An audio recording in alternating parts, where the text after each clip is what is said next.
जाता है मौलवी साहब दिवाली की मिठाई खाना कैसा है?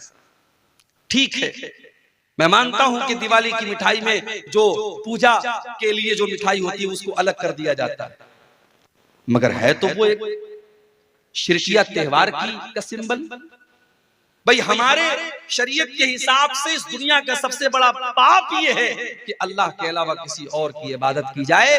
और जाहिर है हमारे गैर मुस्लिम भाई अगर हमारी बात सुन रहे हो, उनको बुरा भला कहना मकसद नहीं है, लेकिन ये हमारा बिलीफ है, हमारा अकीदा है। हम शिर्क के मामले में कॉम्प्रोमाइज नहीं कर सकते। हम अपने गैर मुस्लिम भाइयों के साथ अच्छे से, प्यार से, मोहब्बत के साथ रहें, लेकिन किसी शिर्क के काम में हम सपोर्ट नहीं कर सकते। यही शरीयत की तालीम। इसलिए दिवाली की मिठाई के बारे में कुछ उलमा ने सॉफ्ट कॉर्नर दिखाया है कि खाया जा सकता है अगर उस पर पूजा पाठ नहीं हुई है, लेकिन ज्यादा बेहतर यही है कि चूंकि वो शिर्क के त्योहार का एक सिंबल है, हमें परहेज करना चाहिए। तो ये दूसरी चीज हो गई। पहली चीज क्या थी? अल्लाह की लानत उस इंसान के ऊपर जो अपने बाप के ऊपर लानत करे। दूसरी चीज, अल्लाह की लानत उस इंसान के ऊपर जो गैरुल्लाह के नाम पर जानवर ज़बह करे। और तीसरी चीज, लान अल्लाहु मन आवा मुहदिसन, अल्लाह की लानत तो किसी ऐसे इंसान के ऊपर जो किसी बिदाती को पनाह दे। दीन के अंदर नया काम निकालने वाले को अपने घर में पनाह दे। जब घर में पनाह नहीं दे सकते, मोबाइल में कैसे पनाह दे सकते? एक साहब ने मेरे पास वीडियो भेजा, मौलवी साहब जरा ये वीडियो सुनिए किसका है, बड़ा अच्छा वीडियो लग रहा है। मैंने देखा वीडियो ऐसे इंसान का दो जो सहाबा को गाली देता है। मैंने कहा वीडियो डिलीट कर। जितनी भी अच्छी बात हो जो मेरे नबी के सहाबा को बुरा भला कहता है, मैं उसकी बातों को अपने जूते की नोक पर रखता हूं। मैंने कहा वीडियो डिलीट कर, इस वीडियो को कहीं शेयर कर। जब बिदाती को घर में पनाह देना जायज नहीं, तो मोबाइल में और स्टेटस में पनाह देना कैसे जायज? इसलिए किसी ऐसे आलिम को, अभी कल मेरी तकरीर थी, कहां पे? सदलपुर में। वहां कलकत्ता से एक साहब तकरीर करने के लिए आए थे। मौजू रिवायत, मनगढ़ंत रिवायत बयान कर रहे हैं। मैंने तकरीर में कहा, अहले हदीस के स्टेज पर ऐसे लोगों को मत बुलाओ मेरे भाई। क्या हो गया है हमारी कौम को?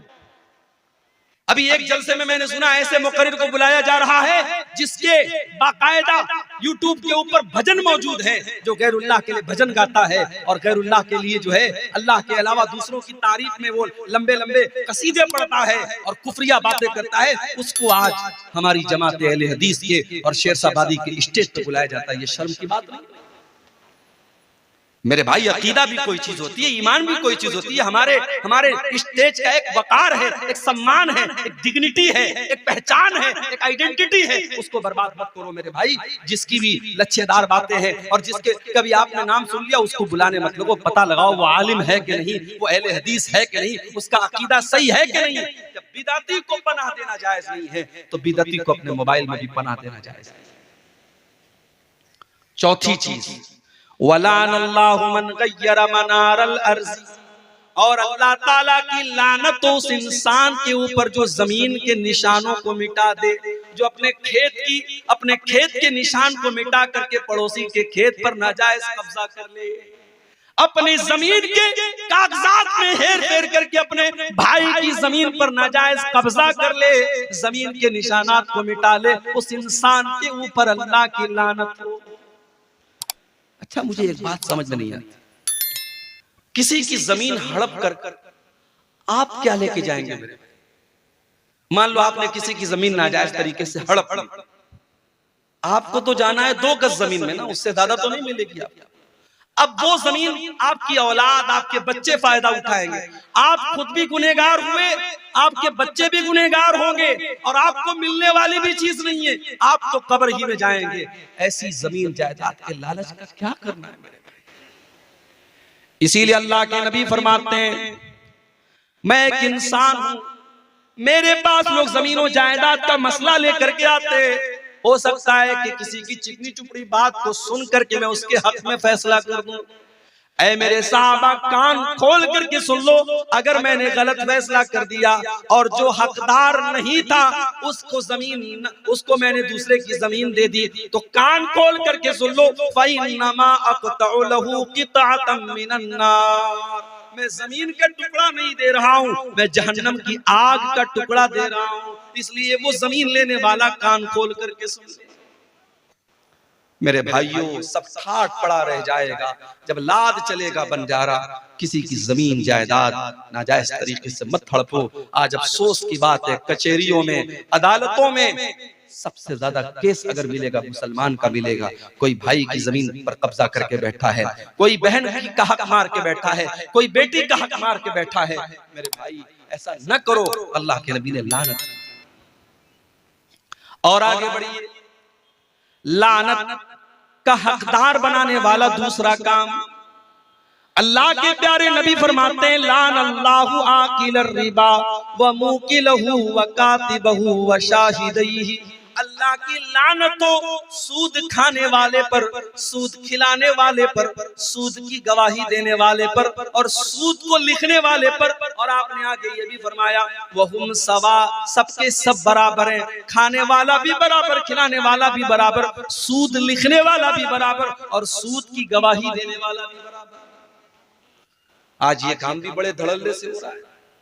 कोई बंधन लोन चल रहा है साहब, औरतों को लोन दिया जा रहा है। बैंक वाला आता है, मर्दों को किनारे करके पहले औरतों से बात करता है, तुम्हें लोन चाहिए? पहले से बीवी बेचारी, उसको उसके शौहर ने सिखाया, बोल देना हाँ चाहिए। 1-2 लाख रुपए का लोन बड़ी आसानी से मिल जाता है, हर महीने ब्याज भरा जा रहा है। मेरे भाई, ये मसला आपको किसने बता दिया कि ब्याज का सिर्फ लेना हराम है? अल्लाह के नबी फरमाते हैं, ब्याज खाने वाले पर भी अल्लाह की लानत और ब्याज खिलाने वाले पर भी अल्लाह की लानत। और एक बात और सुन लो, ब्याज खाने के बाद अगर आप नमाज पढ़ रहे हैं, हज भी कर रहे हैं, उम्रा भी कर रहे हैं, इस बात का डर है कहीं हमारी इबादतें हमारे मुंह पर मार ना दी जाए। सूद ब्याज खाने वाले की इबादतें उसके मुंह पर मार ना दी जाए। इसलिए कि अल्लाह के नबी ने बड़े सख्त अल्फाज में फरमाया है कि सूद और ब्याज के 70 से ज्यादा दर्जे हैं, जिसमें सबसे हल्का दर्जा ये है, अन यज़नी अर्रजुलु बि उम्मिही, इंसान अपनी सगी मां के साथ ज़िना करे। कोई सोच नहीं सकता, कोई तसव्वुर नहीं कर सकता कि अपनी मां के साथ ज़िना करे। सूद खाने वाला अपनी मां के साथ ज़िना करने से ज्यादा खतरनाक काम। और कुरान तो यहाँ तक कहता है सूद खाने वालों के बारे में, फ़इल्लम तफ़अलू फ़अज़नु बिहर्बिम मिनल्लाहि व रसूलिही। अगर तुम ब्याज खाना नहीं छोड़ते, अगर तुम सूद का लेन देन नहीं छोड़ते, तो अल्लाह से जंग करने के लिए तैयार हो जाओ। तुम्हारे अंदर ताकत है, तुम्हारे अंदर हिम्मत है, तो अल्लाह से लड़ाई करके दिखा दो। अल्लाह से कौन मेरे भाइयों लड़ाई कर सकता है? इसलिए सूद का लेन देन बिल्कुल बंद कर दो। अब ये एक अलग मसला है। हम हिंदुस्तान में रहते हैं, पूरा हमारा कारोबार बैंकिंग सिस्टम पर है। बैंक में हमारा सेविंग अकाउंट खुला है, हर क्वार्टर पर, हर 4 महीने पर हमारे बैंक में इंटरेस्ट आता है। तो क्या मसला है भाई? कोई मसला नहीं है। बैंक की पासबुक को अपडेट करो, चेक करो मेरे पास कितनी इंटरेस्ट आ रहा है, कितना ब्याज आ रहा है। जो साल में ब्याज आ रहा है, उस ब्याज को आप बैंक से निकाल लो, किसी गरीब को, किसी बीमार को, किसी जरूरतमंद को दे दो। इसलिए नहीं कि सवाब मिलेगा, इसलिए ताकि वो पैसा इस्तेमाल हो जाए। बैंक उसको इस्तेमाल ना करे, आप भी उसको इस्तेमाल नहीं करेंगे, किसी जरूरतमंद को दे देंगे, बस अपनी जान छुड़ाने। ये बिल्कुल सिंपल तरीका है। बाकी किसी और तरीके से इंटरेस्ट और ब्याज से फायदा उठाने की कोशिश मत करो, ये बहुत बड़ा है। आगे बढ़ते हैं। तीसरी चीज, लानत का हकदार बनाने वाली तीसरी चीज, हजरत अब्दुल्लाह बिन मसऊद फरमाते हैं, लानल्लाहुल वाशिमाति वल मुस्तौशिमाति वल मुतनम्मिसाति वल मुतफल्लिजा। अल्लाह की लानत हो ऐसी औरतों के ऊपर जो टैटू बनवाती हैं, ऐसी औरतों के ऊपर जो टैटू बनाती हैं, और ऐसी औरतों के ऊपर जो टैटू बनवाती हैं। टैटू बनवाना हराम है, मर्द बनवाए तब भी हराम, औरत बनवाए तब भी हराम।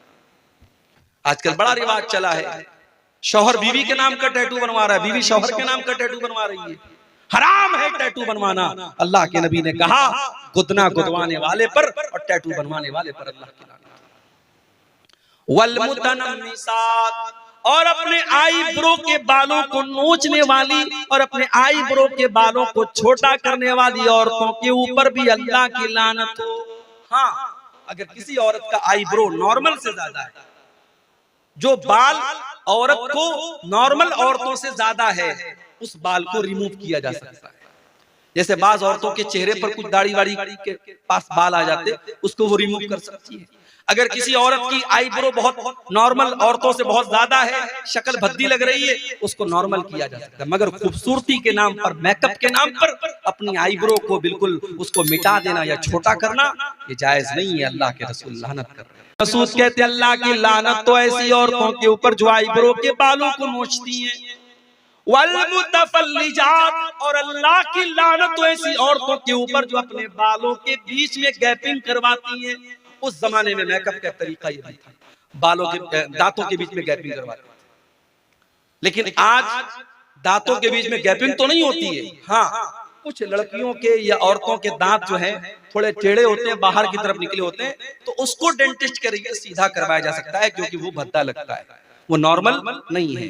तो जो चीजें नॉर्मल नहीं है उसको ठीक किया जा सकता है, लेकिन नॉर्मल को बिगाड़ करके एब नॉर्मल करना ये सही नहीं। अल-मुग़य्यिराति ख़ल्क़ल्लाह, जो औरतें अल्लाह ताला की तख्लीक को बदलती हैं, अल्लाह ताला ने जैसा बनाया है उसको बदल करके अपने हिसाब से बनाने लगती हैं, ऐसी औरतों पर अल्लाह की लानत हो। ये किसने बयान किया? अब्दुल्लाह बिन मसूद, बहुत बड़े सहाबी अब्दुल्लाह बिन मसूद। जब उन्होंने ये बात बयान की, एक औरत थी कबीले बनु असद की, उसका नाम था उम्मे याकूब। उस औरत को पता चला कि अब्दुल्लाह बिन मसूद ऐसी ऐसी बातें कर रहे हैं। वो अब्दुल्लाह बिन मसूद के घर आती है और कहती है बलगनी अन्नका लानता कैता बकैता, ऐ अब्दुल्ला, मुझे पता चला है कि आप ऐसी ऐसी औरतों का नाम लेकर के लानत कर रहे हैं। हजरत अब्दुल्ला ने फरमाया बिल्कुल सही सुना है तुमने, मैं आज भी लानत करता हूँ, और मैं लानत क्यों न करूं जिसके ऊपर अल्लाह के रसूल ने लानत की है और जिसका जिक्र अल्लाह ने अपनी किताब में कुरान में किया है। ओ मेरी प्यारी माँ बहनों, अब जरा गौर से सुनना, मैं जो बात बयान करने जा रहा हूँ।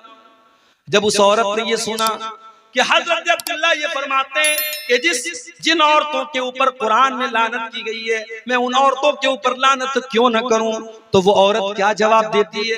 वो कहती है क़राअतु मा बैन अद-दफ़्तैन, ऐ अब्दुल्ला, मैंने पूरा कुरान पढ़ा है, सूरह फातिहा से लेकर के सूरह नास तक, अल्हम्दुलिल्लाह रब्बिल आलमीन से लेकर के मिनल जिन्नति वन नास तक। ऐ अब्दुल्ला, मैंने पूरा कुरान पढ़ा है, लेकिन पूरे कुरान में मुझे कहीं पर ऐसी औरतों का जिक्र नहीं मिला। आप ये कहां से बयान कर रहे हैं? इससे पता ये चला कि वो औरत कुरान की हाफिजा थी।